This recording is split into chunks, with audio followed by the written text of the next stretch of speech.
some technical problems. I would like to also apologize on behalf of Engineer Sally. She was unable to be here because of some circumstances. On behalf of TIEC and Dr. Ashok Sarari, our CFO, I would like to welcome you in Egypt and our premises here in Smart Village. Ms. Apala has honored us with the presence and vast knowledge on the subject before, and once again she's here with us to expand our understanding of the topic.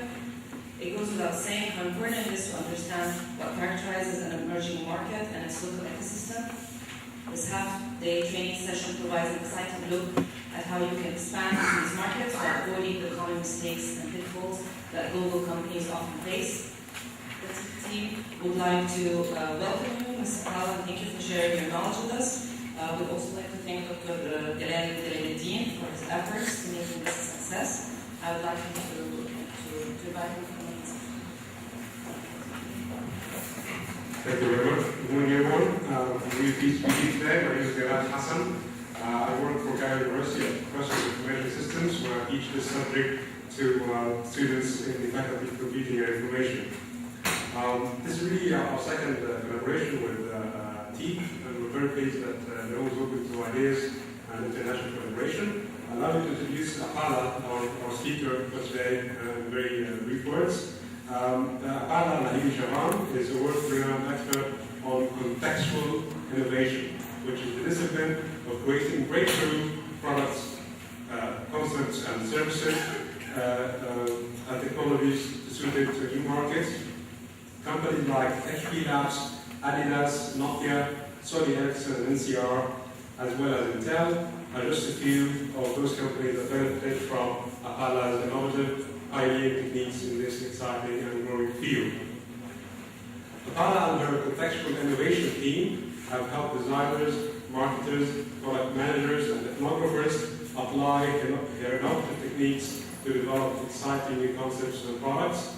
They systematically guide the ideation process to uncover subtle patterns in ethnographic and market data to reveal the exciting breakthrough ideas that can drive your business and generate more revenue and profits.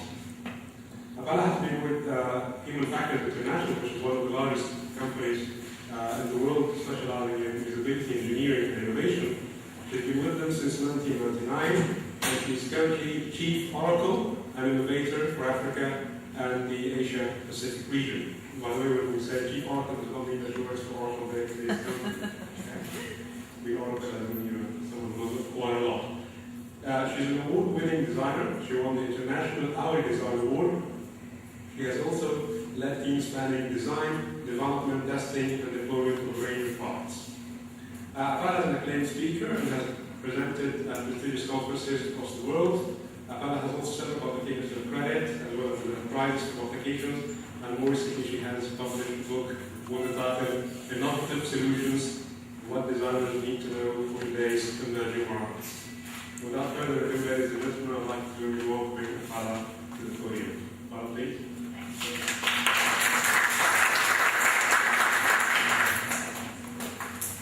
Good morning, and once again, apologies also from my side, because the map, wonderful as it is, has serious problems sometimes in the global connectivity to projectors, etc.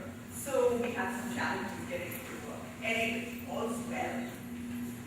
Welcome to the workshop, and the endeavor today from my side will be to share with you the excitement that I feel for working in the emerging markets. So I spent a large part of my career working, towards designing products and services, innovating for new business models and new products in the mature markets or the developed markets, mainly in the Western world, but also some like Singapore, Hong Kong, which I consider as part of the developed markets in Asia. That was exciting enough. But now suddenly in the last few years, the landscape just changed. The action shifted, the excitement and buzz went to a completely different area, and that's the emerging markets.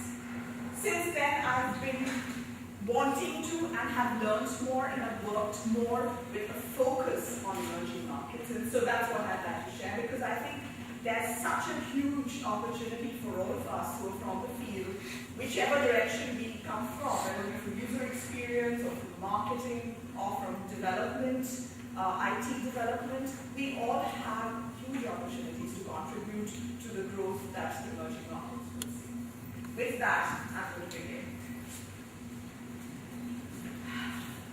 No, that is a false start because again, it's not working. So,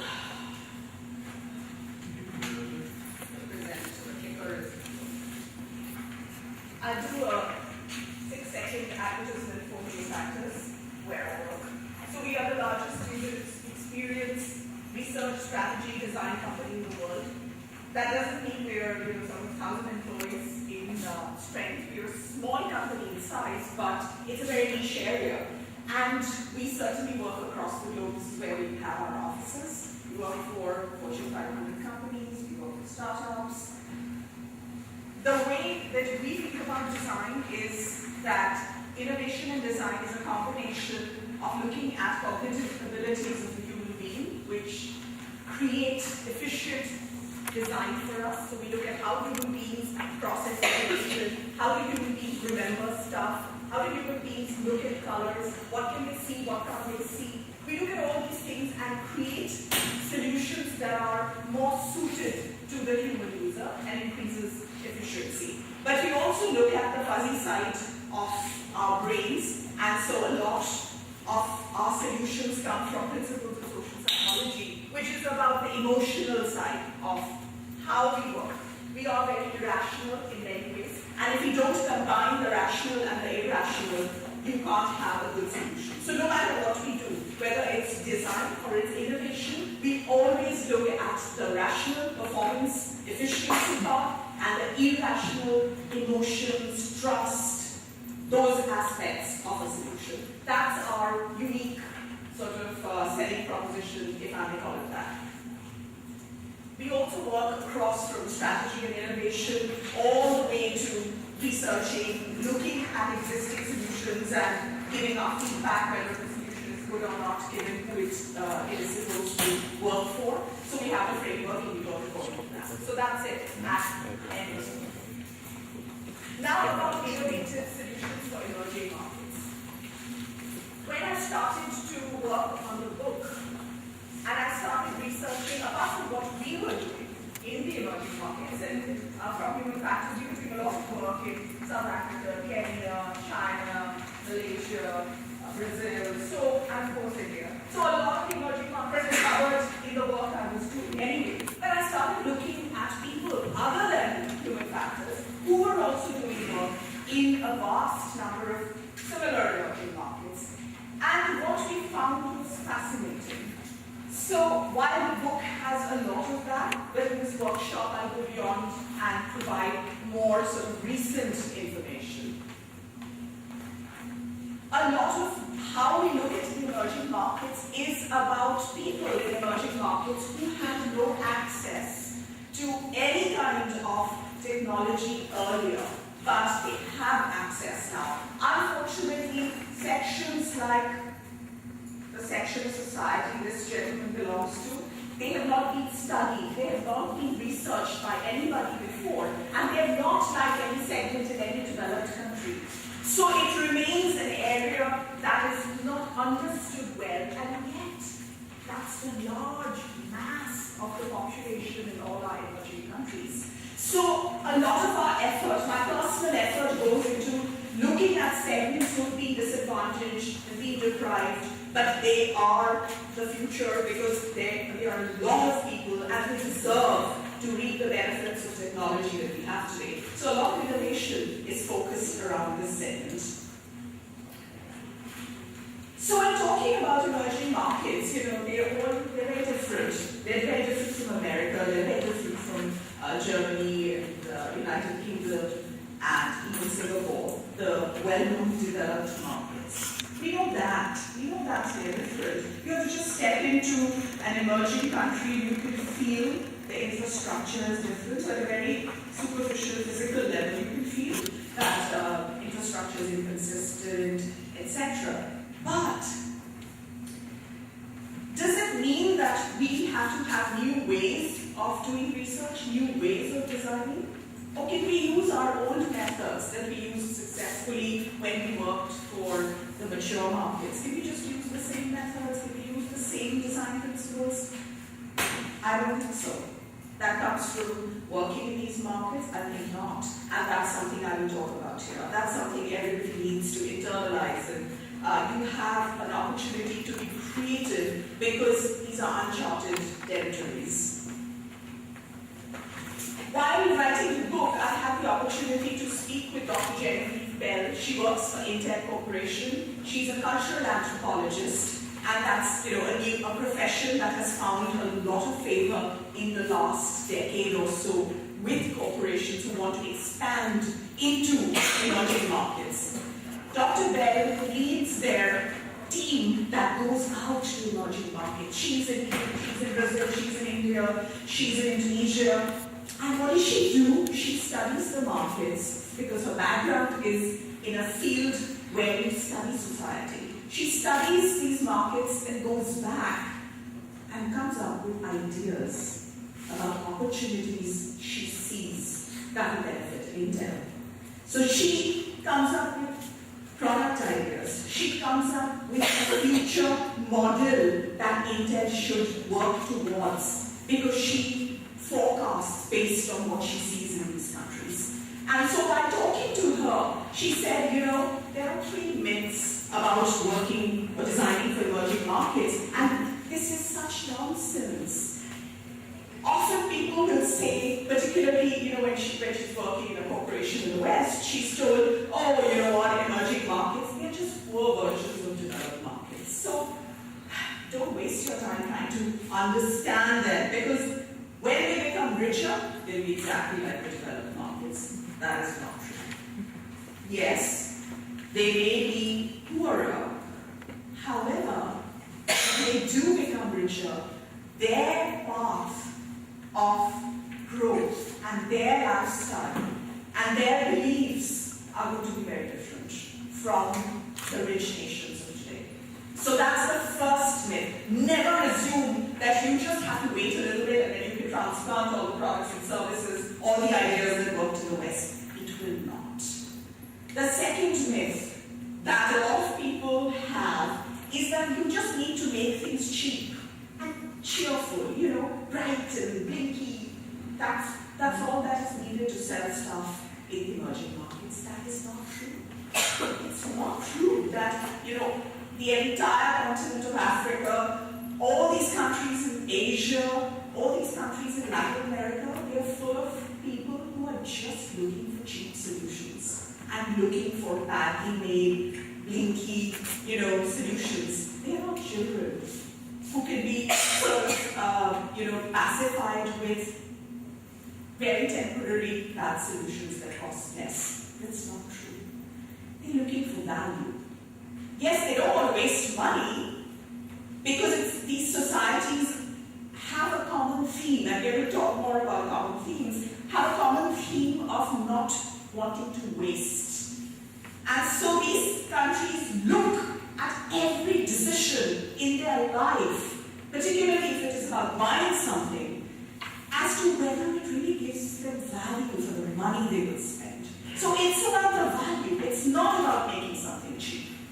And finally, this terrible myth that all emerging markets are one blur, they're all the same.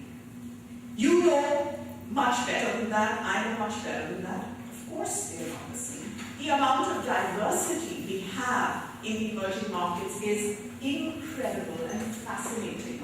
And for user experience people, for anybody who's developing solutions to these markets, it is such a wonderful time to be in.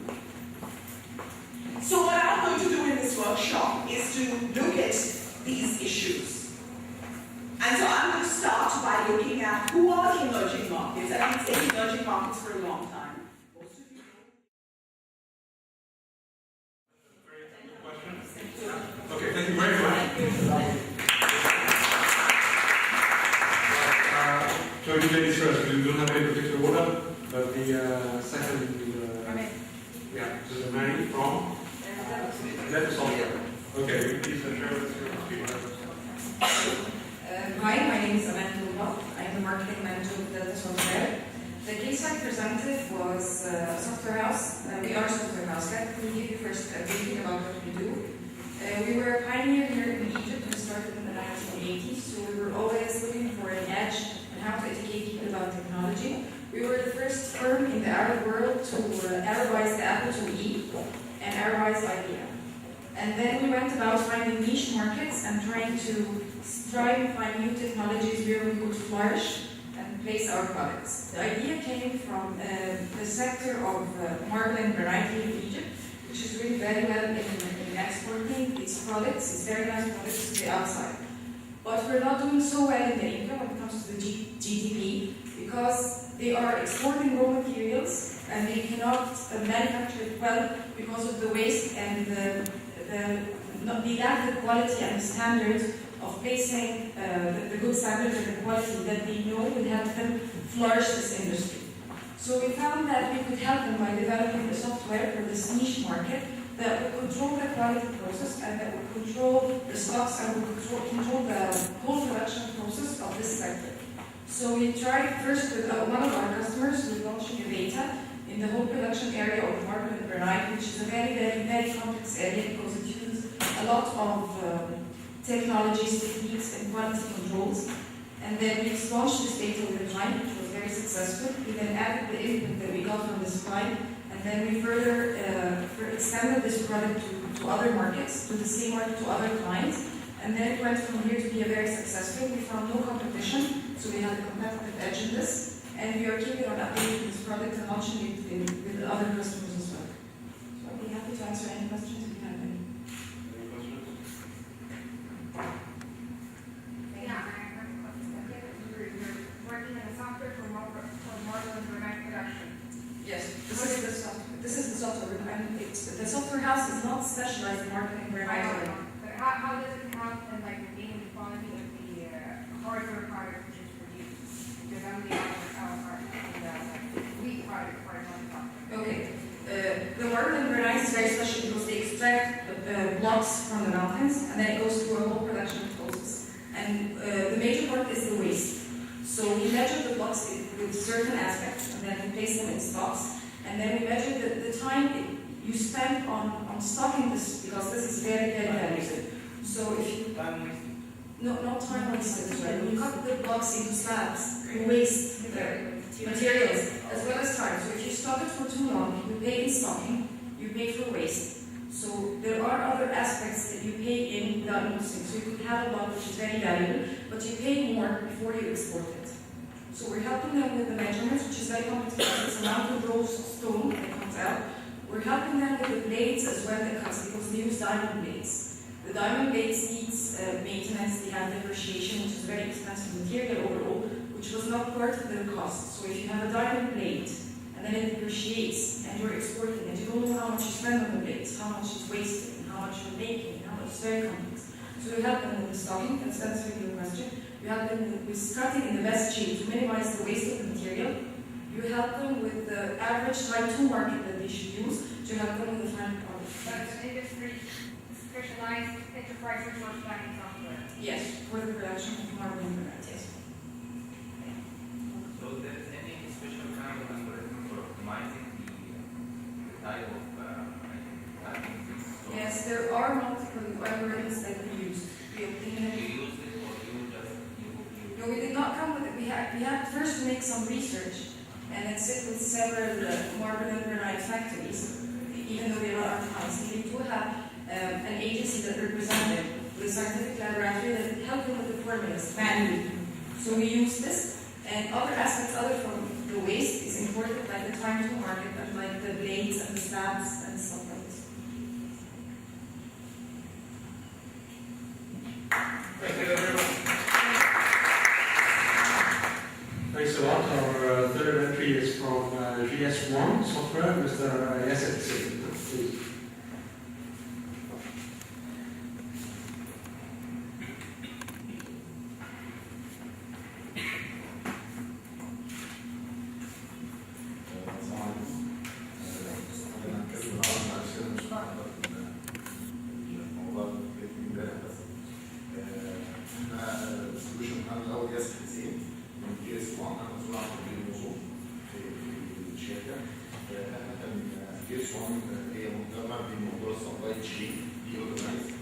عالمية اللي هي بتروح على مستوى العالم كله. مرة واحد كل دولة مسؤول عن تنظيم سبلاي تشين اللي هي علاقة المورد بالعملاء وكل الشركات ببعضها. بحيث إن تحط ستاندرد ازاي الشركات دي تتكلم بعض بدون ما يحصلش أي أشهر حاجة من التولز اللي بتستخدمها أو ستاندرد ستاندرد برضه. ده دخلنا السوبر ماركت فأي حاجة من ده برضه شيء قاعد مش هتستخدم ستاندرد. تحط ستاندرد اللي هي ازاي تحط أرقام على المنتج ما تقراش رقم جديد على مستوى Okay, this one is a company specialized in supply chain management. They have one branch per country. How many countries? Okay, 108. You mean cities or you mean actual countries?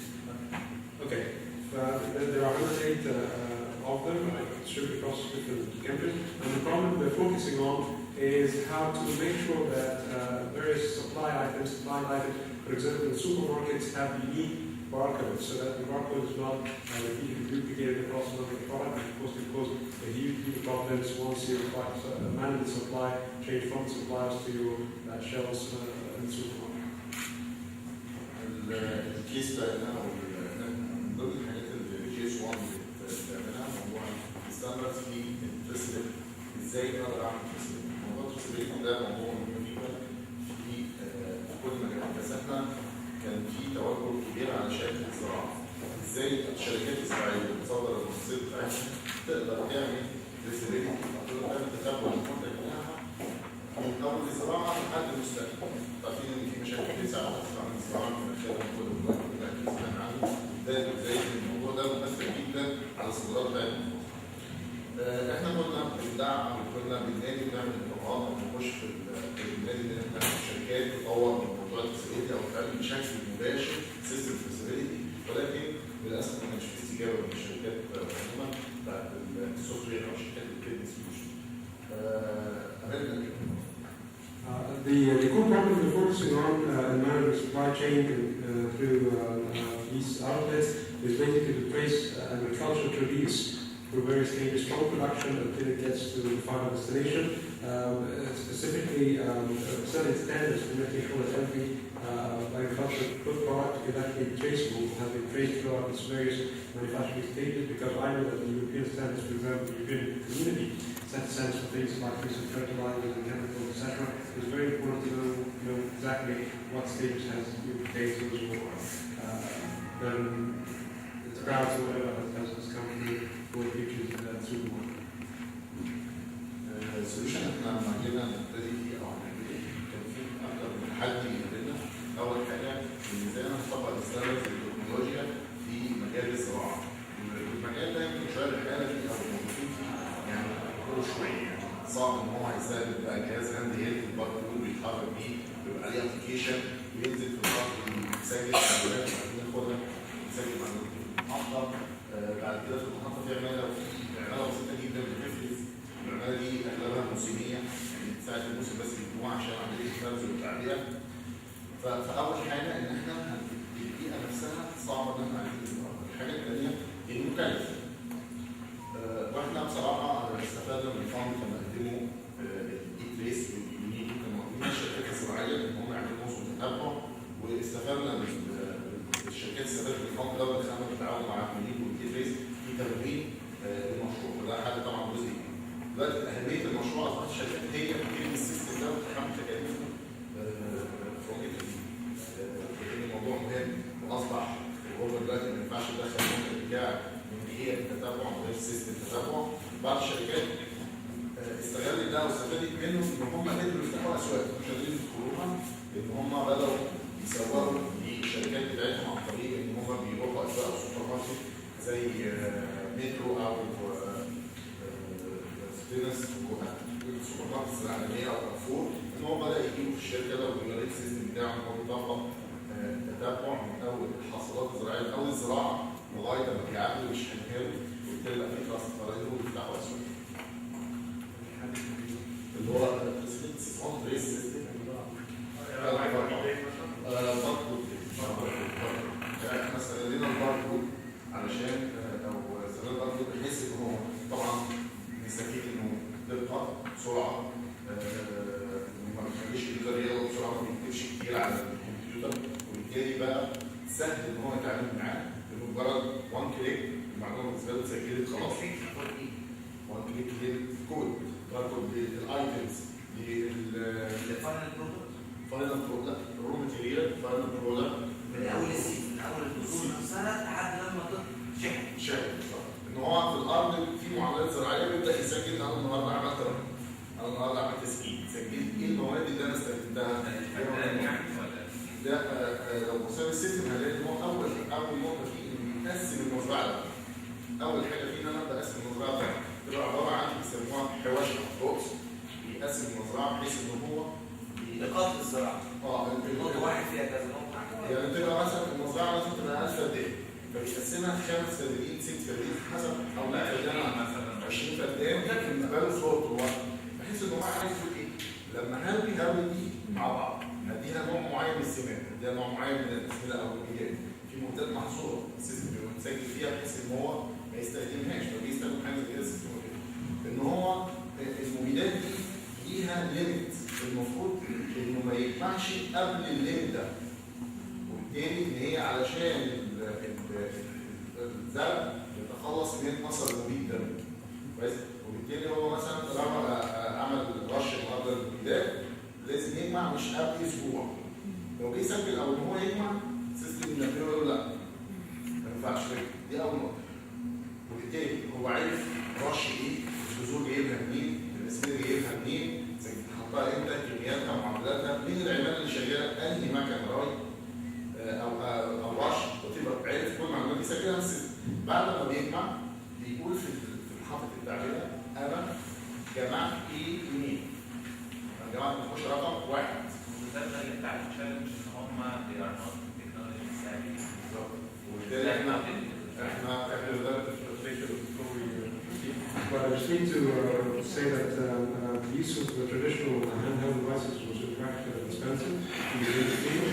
So I have a question later about the barcode reader themselves on handheld devices and what to do about that. So essentially the solution was barcode based.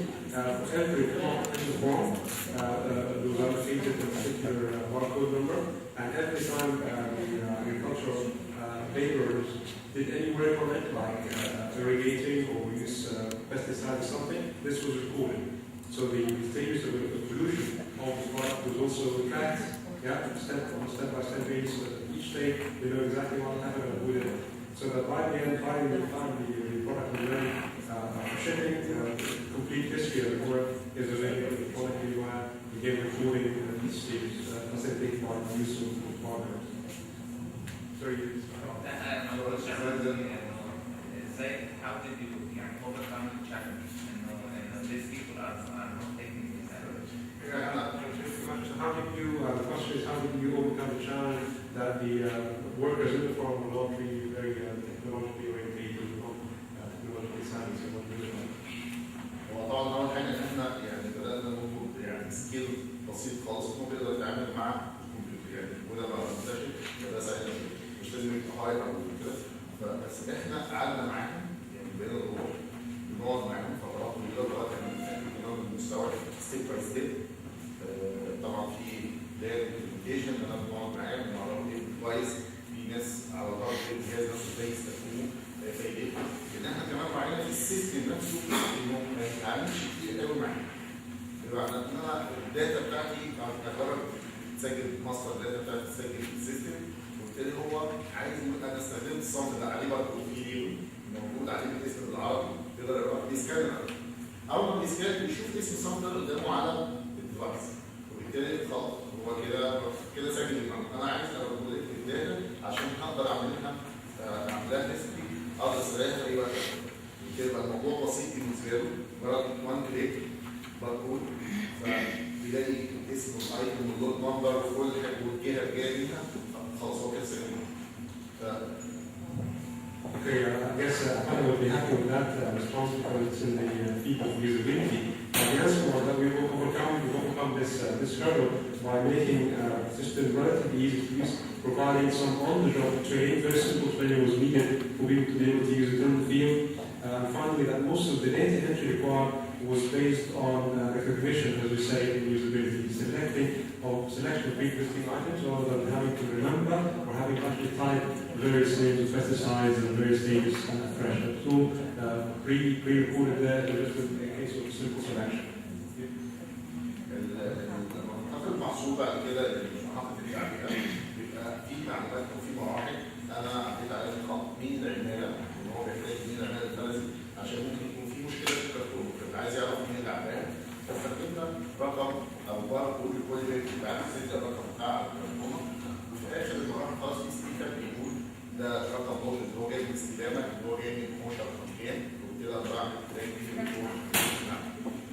بعد كده بنمشي الفرق بنحط عليها باركود او حاجه اسمها SSCC وده انترناشونال ستاندرز من الستاندرز بتاع GS1 هو سيريال شيبنج من كده الكود اللي ليها اقدر اتراك الباليته دي اتحركت ازاي راحت لمين خرجت تراكنج سيستم بس ان اقدر اعرف دخلت الحاجات دي خرجت امتى خلاص بقت الباليت دي مثلا كرتونه بقت يونت واحده بتتحرك يونت واحده وانا عارف محتويات من الكاركتر كل كرتونه برضه عليها ستيكر بيقول قصه هذه الكرتونه وبالتالي نقدر نعمل So it's all around traceability, we again making sure that the product is tracked well stated, but also mentioned the use of special codes, SSCC, we get now serial shipping container code, I guess we have time for just one quick question to read out, please. هل بتستخدم هاردوير مخصوص للموضوع ده ولا ممكن يبقى موبايل اب خصوصا كتير من الموبايل سيجنال فيهم باركود ريدرز؟ وعايز تعمل معاها الستيكر بتاع التكسل ولا لا؟ Does this require the use of any special hardware and what how do you print the label? How do you hardware? طبعا احنا استخدمنا هاند ديفايس مش جهاز لان هو الراجل يعني حاجه دي اصعب من انت تبقى وتخش وتحطها حاجه قويه تستحمل ان في حركه كتير بيقع ممكن يعني فلازم نجيب حاجه تستحمل البيئه دي لو موبايل او حاجه طبعا مع الخطر مش هيستحمل اي بريتي بشكل بالظبط هو اهم كتنزل فيه هو راجل عليه موبايل نقدر نعمل السوليوشن بتاعنا ونكتب بيه البي سي عن طريق الواي فاي على حسب بقى المكان نقدر نحط فيه واي فاي او باتش بنكتب الجهاز يسجل وبعدين نحاول نلزق. بنطبع طبعا احنا عمليه طبعا نستخدم البرينترز بتاع الباركود برضه مخصوصه بحيث ان هي بتركب فيها بكره تطلع الستيكر اي ايتمز تيجي تخش المحطه تخش الشركه في نقطه الاستلام بطبع الستيكر اللي بيقول ده جاي من انهي مورد وامتى وسعره وكل البيانات الخاصه بيه بحيث لو انا عايز اعرف الكرتونه اللي اتعبت منها مثلا كرتونه عنب الكرتونه اصلا هل هي مطابقه او امنه صحيا يعني هل هي المواد اللي بتتعمل فيها كرتونه امنه صحيا عايز اعرف مين المورد علشان لو حصل لها تحليل بره اقدر اعرف المورد لان الكرتونه بتبقى باسم الشركه اللي هي صاحبه المنتج وبالتالي هو عايز يعرف الكرتونه دي شركه مثلا شركه هاي باك جي باك اي شركه اللي هو اشتراها منها بس هي نفس الكرتون وبالتالي هو عايز يعرف الكرتون دي جت منين. الكرتون دي ممكن مع العدد الكبير تهبط من الرطوبه او حاجه لو مش مطابقه للمواصفات وبالتالي ازاي يعرف ان هو اول حاجه بيستلمها بيطبع لها ستيكر في نقطه الاستلام وبعد كده بيبدا يتراك وهي بتتحرك الورق بتاعته انا خدت من الكرتون دي بالظبط انا خدت منها 1000 عديت منها الكرتونه دي السيستم بيجنريت لود جامع ما بين المحصول والكرتون. كويس؟ المحصول لما جمعت خلطه والكرتونه لما استخدمتها خدت لود. الاثنين بيخشوا في باتش بيطلع الاوتبوت بتاعي بيبقى مثلا كرتونه عنب 5 كيلو وتبقى حسب بقى الفرايتي بتاعته بيديها رقم واحد يجمع Okay, for the printing, we went first to fixed some specialized printing hardware that will print barcodes, and interesting he said that barcodes were stuck immediately on even the packaging of the produce. So as soon as they needed certain cartons, something to put stuff in, they knew exactly to supply these packaging materials in case there's a problem with it have to be analyzed by the destination. As regards the equipment they used, not mobile, but ruggedized for special heavy duty doctor readers we're using in the field. Thank you very much for your time.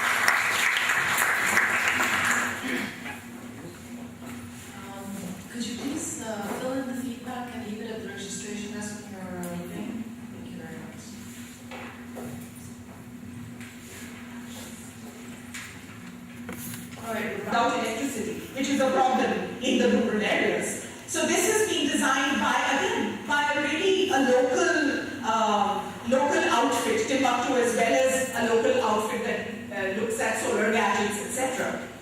So this is designed particularly for developing nations.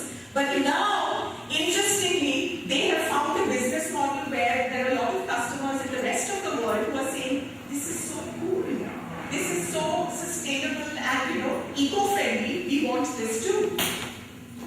This is affordable housing. A big group in India has built these apartments for $7,800 to $13,400 US each. That's really cheap compared to what is available.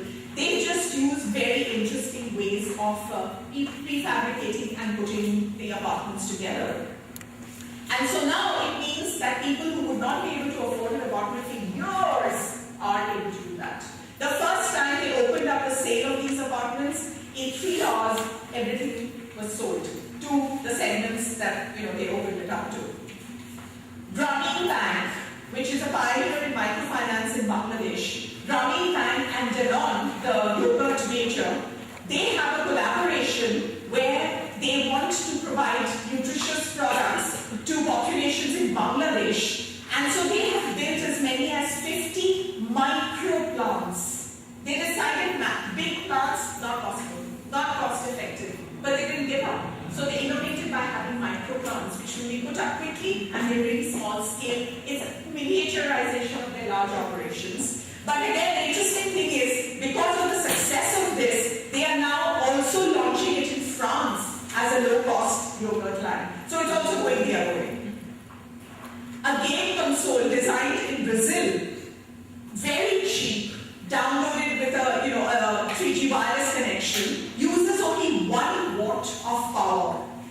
Now this is so popular, it's of course growing across the emerging markets because conditions in terms of power consumption is exactly the same in these countries as it is in Brazil. Godrej, an appliance company in India, now announced the lowest cost refrigerator in India just last year. It weighs just about less than 8 kgs. It has a cooling chip and a fan and with different insulation. So it means it doesn't consume power like a fridge would. And it can also be run with a battery. So it, at a price of less than $70 US, can you imagine how it makes cooling available to a population that could never afford the kind of fridges that are available in the market today? And they are now exporting out, not to the other emerging markets only, but similarly to a lot of the developed markets. I already talked of M-Pesa. There are many other mobile money, Zen is offering Zap as a mobile money, MTN offers mobile money. So Africa has been quite a pioneer in the area of mobile money, much ahead of any other part of the world. It's very interesting. It also tells you that there was such a big vacuum in the need for people to send and receive money that Vodafone first spotted. And they really they had the first mover advantage, but then other mobile phone operators joined in. This is a water purifier, much needed in emerging markets. Only difference is it's operated not by electricity and UV ray filtering, etc. It uses common ash. Because common ash has antibacterial properties. So common ash is traditionally used to clean vessels in India. So they've used a version of common ash to purify water. And it's very cheap as well as easy to use in any environment because it doesn't depend on electricity at all.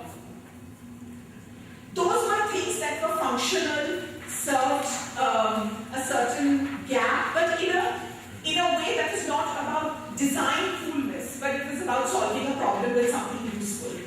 But now there's a trend also of very exceptional products being innovated from emerging markets, and therefore, everybody's sitting up from other markets and saying that how will we compete if this is happening? This is a Chinese shoe brand, very recent. This is a shoe that is, and still is, traditionally worn by Chinese factory workers. So this entrepreneur decided that something that is low end actually, it is not aspired to because it's a factory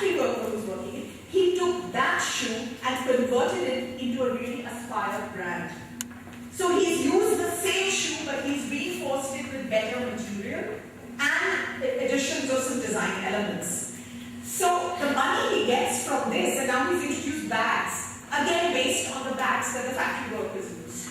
So they are so popular, not just in China, but also appeals a lot to Western consumers. The money he earns from that he uses for improvement of facilities for Chinese workers, for factory workers.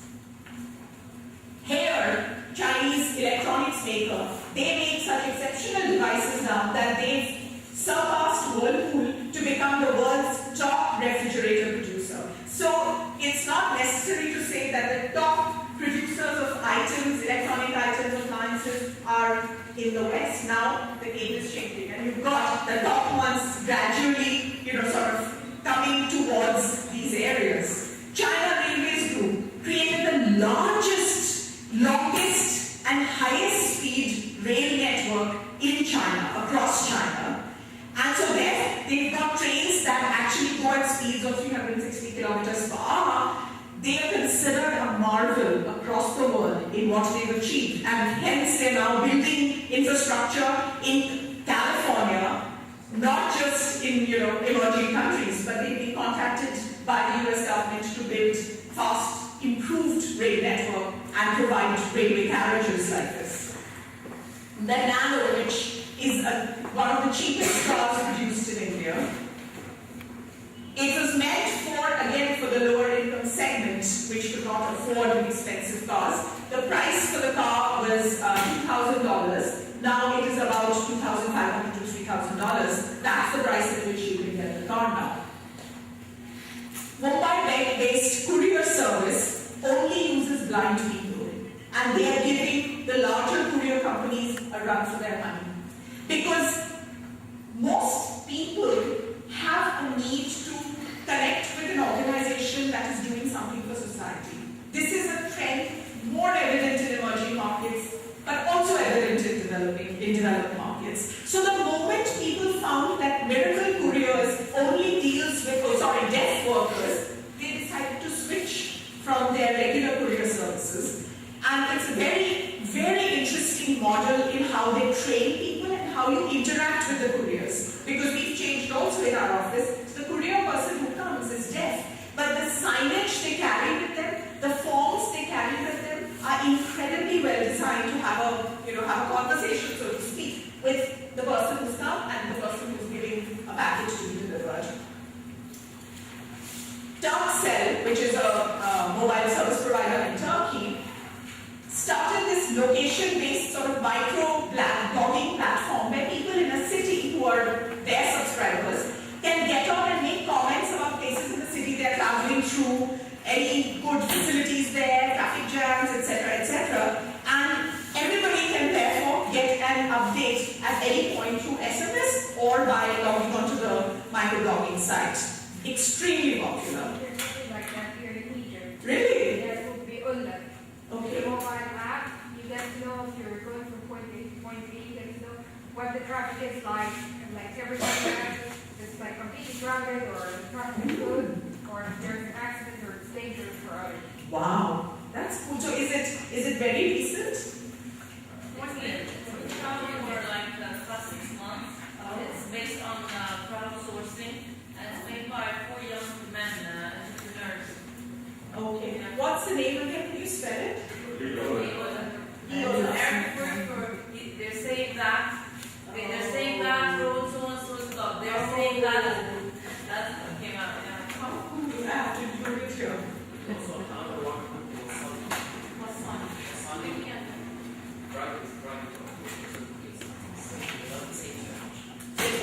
Okay. Very good.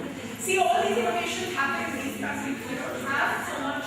When you're in the US, you don't have so many, easily accessible multi-device applications that are available. Brazil, it's an insurance company, but they've innovated with their business model to offer free maintenance services of appliances that have been insured with them. So if you insure your fridge with them, if you have a problem with the fridge, you can call them and send somebody to repair the fridge for you.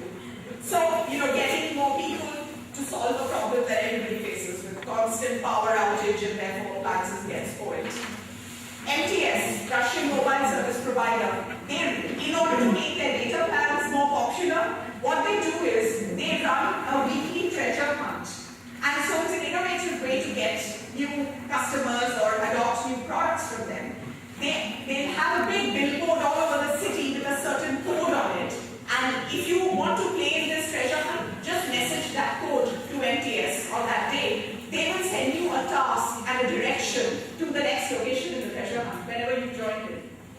And based on how you play, you win products from them. And the whole idea is not just the products, but the whole message is that there's a new data plan from us to get people to start thinking about switching to their new data plan. So that's the end of the entire section. Those are sort of a continuum from looking at just facts and figures of what are emerging markets like to looking at the necessity of understanding the big picture, the ecosystem, and not just individuals. Being clear that you are not everybody. Don't make the mistake that you understand it to be a design based on that. You must research people. And finally, you see the amount of interesting innovations happening from all the emerging countries. Not just one, but across. And much of it is technology based. So it's not even that they are sort of very low-end innovation, but they are innovation using the theme of technology because that's the unifying theme. If you use that and you innovate, you can reach out to just so many people. As you saw the three, gentlemen still here, the two ladies who talked about what they have been doing. It's all about technology that is being used so smartly to innovate for needs. And that's what you need to do. Be the spotter of the gaps based on your understanding of your country and your people because it's changing a lot. So keep a hand, a finger on the pulse of what's going on and be the visionary. So that's what it is. And we had an interesting exercise at the end, but I think we've run way beyond time. So what I suggest is that you go back home, look at the scenario that you've been given. There are 4 scenarios that we distributed the scenarios, each one of you have one. And what we were going to do is to have everybody who has scenario 1 come together at the end of the session, everybody who has scenario 2 come together, similarly 3 and 4. And then if you look at the scenario, it's about a certain growth pattern for emerging markets. The assumption is emerging markets will keep growing. But there are different ways it can grow. It can grow by bringing ecological disaster and conflict. It can grow but have more inequality. It can grow by fueling innovation and discovery. It can grow by having more spirituality. There are different directions in which growth can happen. So we gave each one of you a different scenario and said, how will you design using mobile and social media? How will you come up with a product or service idea that in your scenario, the scenario you have been given, will increase happiness of people, wealth, inclusive wealth, not just wealth for one section, inclusive wealth for people? How will you do that? And so the exercise was to see what ideas you come up with to meet those objectives in your scenarios. If you can't do it now, think about it, do it in your own time, and I'm sure you'll come up with interesting